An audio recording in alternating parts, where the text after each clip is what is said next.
la ONG FIET, que fue fundada en el año 2009, con el propósito de crear oportunidades a las personas más vulnerables, necesitadas, que tienen la necesidad de salir de una situación de vulnerabilidad y no pueden por sí mismas valerse o encontrar una salida. Y dentro de ese recorrido comenzamos interviniendo en los lugares de más vulnerabilidad, mayor pobreza, en desastres naturales, como una entidad de cooperación internacional, sobre todo en sudeste asiático y África Occidental.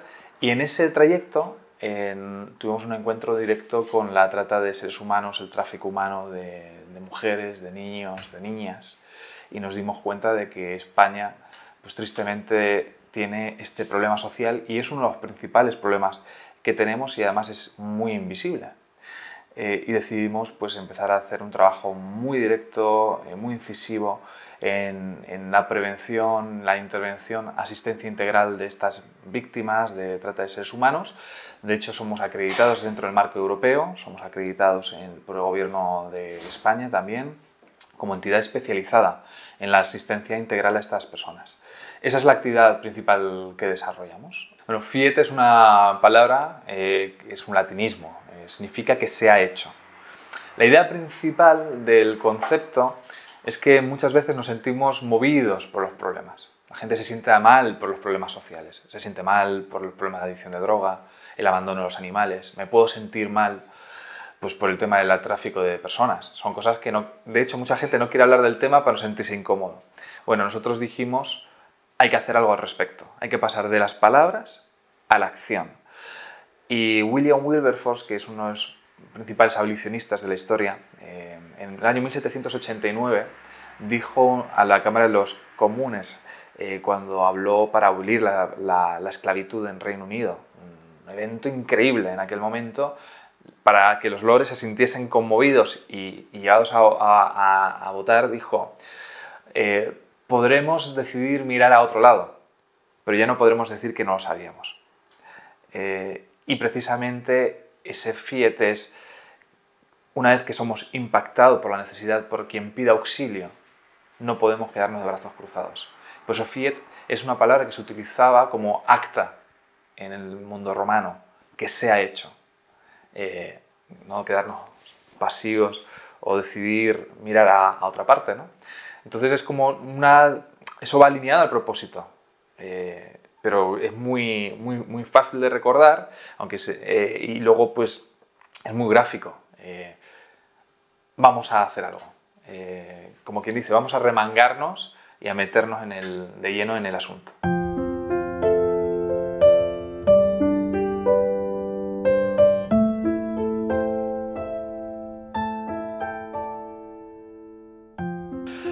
España tiene un problema con la trata de blancas, diríamos, histórico. Desde principios del siglo XX empieza a ser un problema importante en nuestra sociedad.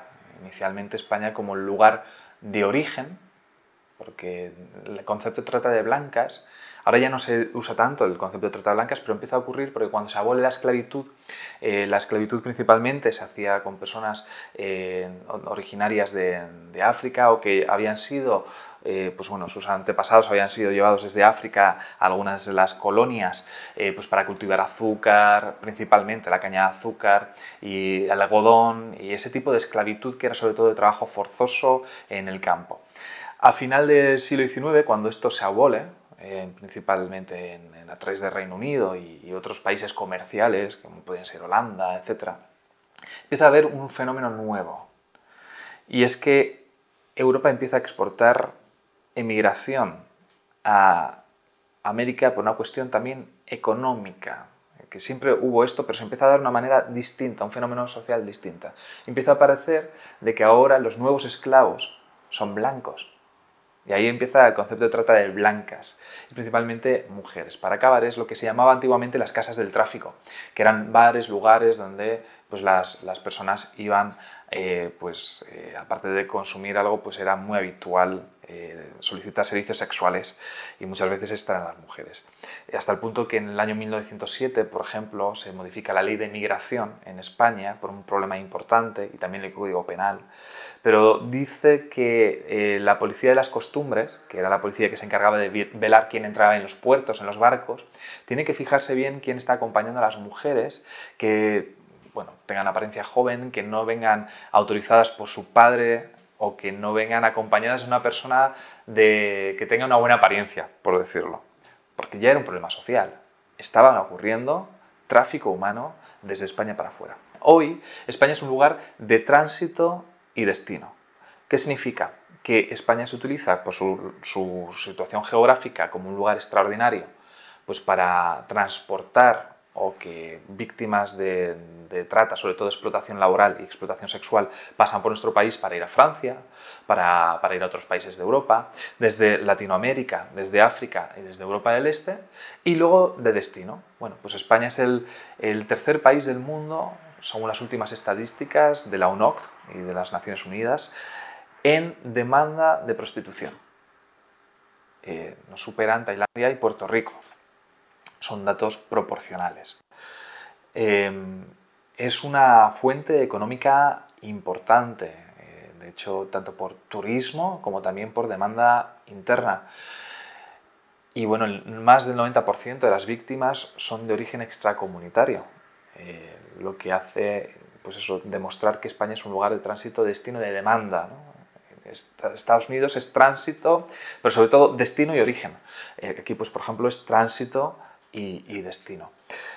A nivel de las víctimas que hay, que ocurren con ellas, pues bueno, si hablamos de que España es el tercer país de prostitución, consecuentemente es lo que justifica que sea el primero, está siempre entre el primero y el segundo en trata de seres humanos en Europa. Y aquí es algo importante decirlo, los grupos de expertos de la Unión Europea y también las entidades que estamos especializadas comentamos algo muy importante.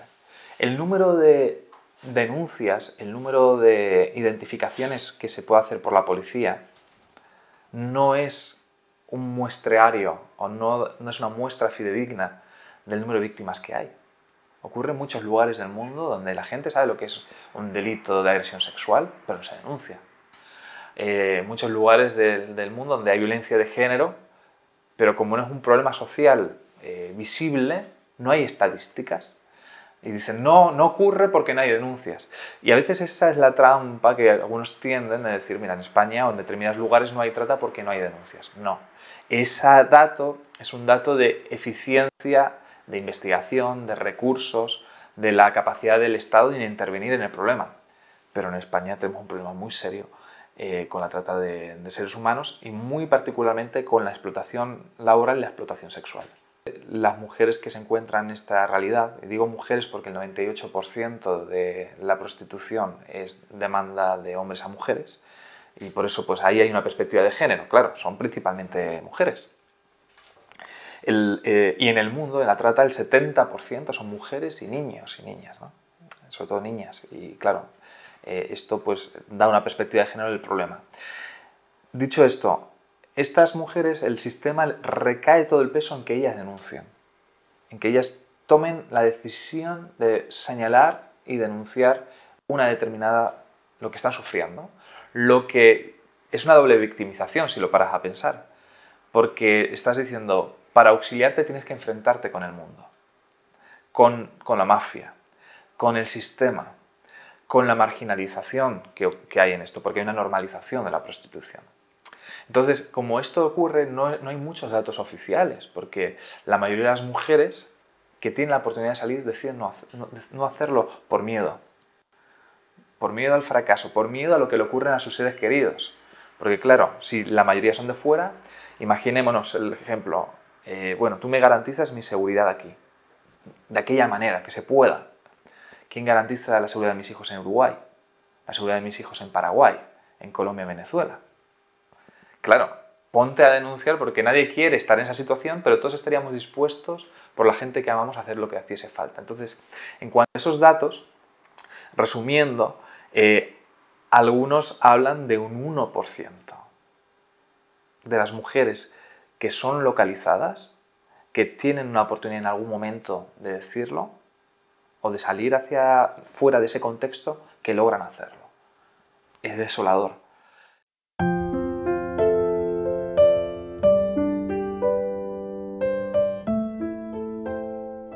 Nosotros tenemos tres áreas principales de trabajo. La primera es la de detección. La detección es todo el equipo humano y los recursos que destinamos a localizar a estas personas. Sea porque nuestros equipos intervienen en una labor en zona de explotación, o sea porque las fuerzas y cuerpos de seguridad del Estado nos solicitan ese auxilio, ese apoyo, o sea porque otra entidad con la que trabajamos en red nos comenta una situación y nosotros intervenimos con nuestros equipos. En el momento en que esta persona decide aprovechar esta oportunidad, intervenimos de manera inmediata. En el mismo instante tenemos una atención 24 horas, 7 horas al día. Tenemos hasta un número de emergencias que está funcionando permanentemente y está gestionado por psicólogas especializadas en trauma complicado e intervención de situaciones de este tipo, para actuar automáticamente. Estas mujeres se les da la posibilidad de entrar en nuestros recursos, se les explica en qué consiste y ellas pueden venir a nuestro, que además es totalmente gratuito para ellas, esto es muy importante, y donde se les ofrece esa oportunidad de tener esa asistencia completa, desde comprensión de sus derechos, desde la coordinación con el Estado, desde una atención psicológica, un acompañamiento médico, sociosanitario, un techo, alimento, formación, vestimenta, todo. Nuestros recursos además están diseñados, cuando hablo de recursos hablo de casas, son casas que están pensadas no en ser un piso simplemente, son casas espaciosas, lugares para la restauración. Entonces cuando ellas llegan, lo primero que tienen que encontrarse es con un ambiente en el que yo me quería quedar. La cuestión es, si yo estuviese en una situación de necesidad y desesperación, seguramente a cualquier lugar estoy dispuesto a ir. Pero si me tengo que quedar y ya empiezo a pensar a largo plazo, cuando empieza a cambiar el modo supervivencia al modo pensar a largo plazo, porque al principio lo que quiero es un lugar seguro. Eso es lo que llamamos fase de emergencia. Quiero un lugar seguro donde yo pueda pensar y decidir qué hacer. No están para pensar en mucho más, están sobreviviendo, están luchando. A partir de ese momento luego pasa la fase de restauración, que es donde sí una persona tiene que pensar si quiere tocar sus traumas, si está dispuesta a tomar determinadas medidas para crecer, para repararse, para estudiar, para formarse, desde aprender el idioma, desde aprender a agarrar un lápiz y escribir. Cosas que para nosotros son normalizadas en nuestros contextos, pero que para las víctimas no lo son. Y tienen que empezar a recibir esta ayuda, ¿no? Ahí le asignamos una plaza para ella, o algunas de ellas tienen hijos. Sus hijos también son víctimas. Todos ellos además sufren muchos de ellos por estrés postraumático, por lo que han vivido en su hogar. También tenemos un recurso especializado para mamás con hijos y también diseñado especial. Tienen lugares espacios para sus sesiones terapéuticas, sus sesiones con los abogados, habitaciones amplias, zonas de juegos, zonas de compartir, cocinas grandes, zonas de talleres, gimnasio, huerto arqueológico, piscina. ¿Todo esto por qué? Porque es un lugar de reparación y que luego cuando salgan de allí puedan tener la oportunidad de tener una inserción sociolaboral. Y ahí es donde pasan a la fase última. La primera es rescate, restauración, inserción sociolaboral o seguimiento externo, que es, ok, ahora llega la realidad, superaste el curso, la formación, lo que nosotros llamamos graduación, hacemos una fiesta, que es una fiesta, con un asado, es un momento muy emotivo y empiezan esa fase donde seguimos de ellas de la mano, pero tienen que empezar a caminar solas. Y muchas veces esto no es fácil, porque algunas, por ejemplo las que son de origen latinoamericano, ya hablan el idioma y tienen ciertas similitudes culturales con nosotros. El choque cultural es menor y eso les permite que el proceso generalmente sea un poquito más corto. Imaginemos un año. Pero hay mujeres que necesitan 2 años en nuestro recurso residencial por la profundidad de las heridas y el trauma que vivieron, o porque si las soltamos antes van a volver otra vez a la pobreza, a la analfabetización, a la necesidad, y entonces son víctimas y son presa de nuevo del sistema y concretamente de las mafias. O simplemente hay que hablar, cuando hablamos de mafia parecemos aquí que estamos en una película de Hollywood. Bueno, está algo tan sencillo como una serie de señores que blanquean su capital a través de una actividad ilícita que es la prostitución. Ni más ni menos. Eso es una organización criminal. Lo único que lo planteamos de una manera más real que lo que a veces nos plantean las películas de Hollywood. Pero claro, queremos que ellas no vuelvan de donde salieron. Ese es nuestro deber, nuestro objetivo. Lo primero que te sorprende es que estas mujeres pueden ser cualquier persona que conozcamos. Y muchas veces por eso parecen invisibles y no nos damos cuenta de que están en nuestras calles, que puede ser nuestra vecina, que puede ser una persona que muestra tener determinadas dificultades. De hecho, parte de nuestro trabajo también es hacer formación en cómo identificar a estas personas, sean a través de empresas o a través de también, por supuesto, fuerzas y cuerpos de seguridad del Estado, otras entidades sociales. Nosotros esas formaciones las prestamos y algunos ayuntamientos que quieren decir, oye, ¿cómo detectamos estos casos, ¿no? Para poder ayudarlas? Bueno, eso lo hacemos. Y una de las cosas que te marca la atención es que puede ser cualquier mujer y que son mujeres que vienen en una situación de pobreza. Es decir, la pobreza, la vulnerabilidad es el gancho que permite a los que captan presentarles esa oferta engañosa. Es el medio por el cual uno dice, bueno, tengo una oportunidad, salgo.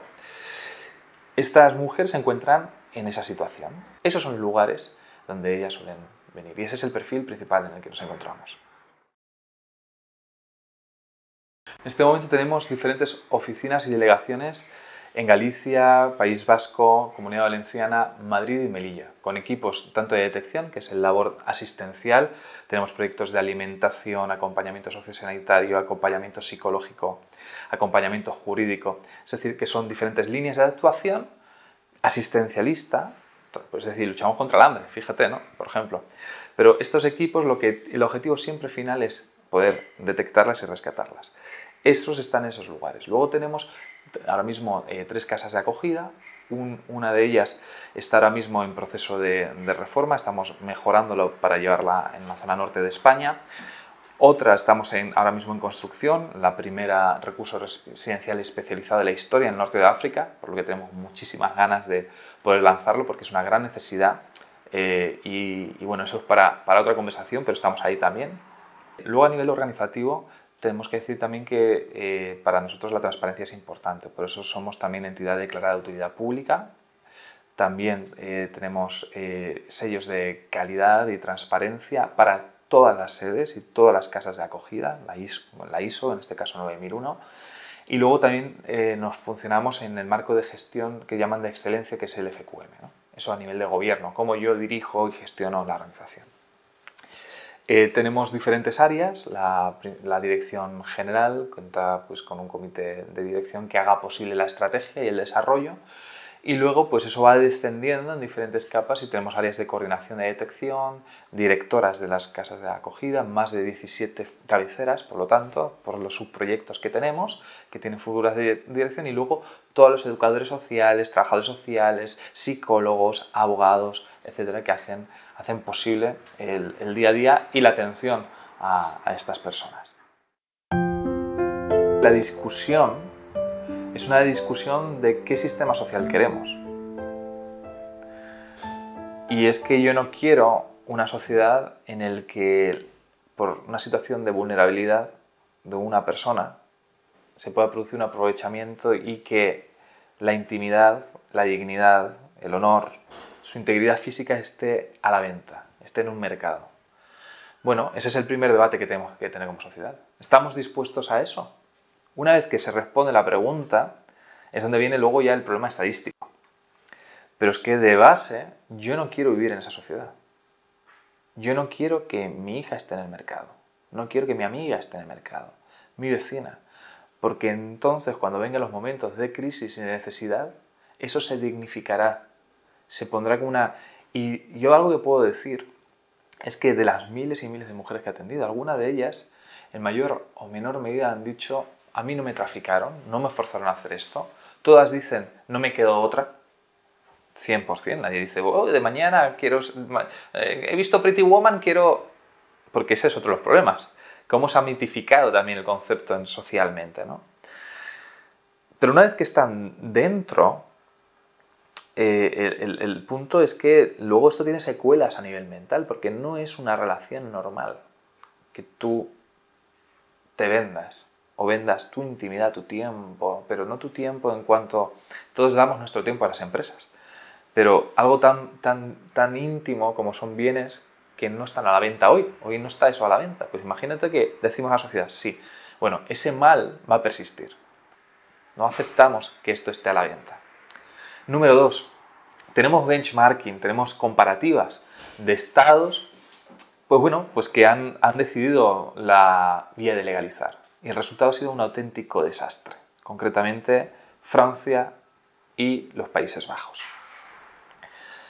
En Alemania, desde que se legalizó hace unos 2-3 años, se comenzó y se implantó el proceso de legalización, no han tenido un centenar acumulado de altas en la seguridad social. ¿Por qué? Porque el business continúa. Y en Países Bajos, cuando sí han tenido más, se ha producido un problema de seguridad impresionante. Que ahora, como ya es legal, el blanqueo del capital es perfecto. Tenemos que pensar que las organizaciones, los empresarios que se dedican a este business van a utilizar otro en el momento, lo que quieren es ganar dinero y sin escrúpulos. No tienen ningún problema en hacerlo. Entonces, obedecen a un mercado. Bueno, pues ya la prostitución legalizada es el principal canal de distribución, blanqueo, transporte y venta de droga. Ahora el problema se ha exponenciado. Y luego los problemas también a nivel de violencia y de salud mental que desborda también en el entorno. Porque ya lo has abrazado como una realidad y te has sobrepasado esa realidad. De hecho, ocurre con el que era alcalde de Ámsterdam, que era uno de los principales que abogaban por que esto ocurriese. Bueno, pues él dice que se ha arrepentido de la decisión que tomó en aquel momento y que bueno, pero ya es un poco tarde, ¿no? Podremos castigar, podremos cambiar el Código Penal, pero eso no es abolir el problema. No cambia la mentalidad de nadie. El Código Penal no educa. Las leyes administrativas no educan. Lo que ocurrió en España en el 2004 fue un cambio de paradigma. Tengo los recuerdos muy frescos de cómo mucha gente normalizaba que un esposo pudiese golpear a su esposa. De una manera sutil, pero estaba ahí detrás. Igual que hay cosas raras que en España en el pasado había gente que justificaba el terrorismo de una manera u otra. ¿Por qué ocurre eso? Esto es el elefante en la habitación. ¿Quién va a tocar ese problema? Pues si no metemos la mano en esos problemas esenciales que son nuestros hijos están haciendo la pornografía y los padres son la séptima línea de información en educación sexual de sus hijos, mientras no empecemos a tratar problemas relacionados como cómo hablamos del respeto, y el respeto pasa por el ejemplo. Si yo soy padre de mis hijos, que lo soy, y yo le estoy diciendo a mi hija y a mi hijo cómo relacionarse de manera saludable y de manera respetuosa con las personas, pero yo me presencian de repente como le levanto la voz a mi esposa y le insulto en una discusión, ¿qué mensaje estoy trasladando? No quiero parecer en esto moralista, pero creo que es el problema de raíz. Cuando bajamos todo, ¿qué nos queda? Pues nos quedan estos problemas. Y creo que hay que ser valiente, por difícil que sea, pero hay que ser valiente para decidir tomar un paso y hablar de estos temas. Y aquí, como quien dice, quien se señala con más dedos. Cuando alguien apunta el dedo, se señala con los otros dedos a sí mismo, que es lo que me pasa a mí ahora. Y yo también tengo que asumir esa responsabilidad. Y a nivel político yo creo que hay que tratar con mucha mayor eficacia y mucha más contundencia es pasar de esos problemas, sobre todo en el ámbito de la normalización y las agresiones sexuales también que se están produciendo entre menores, que ha crecido en los últimos años una auténtica barbaridad y que debemos pues, concienciarnos y decir no vamos a tratar solamente esto penalmente. Medidas educativas, lo que decían, antes de 2004, después de 2004, ¿qué ocurrió? Que hubo un evento mediático de una víctima que me llamó por teléfono a un programa de televisión y ahí se produjo como un clic y un efecto dominó. Pero se empezaron a meter recursos y esfuerzos en los que todos remaban en el mismo sitio para que el paradigma cambiase. Necesitamos cambiar ese paradigma en España hoy.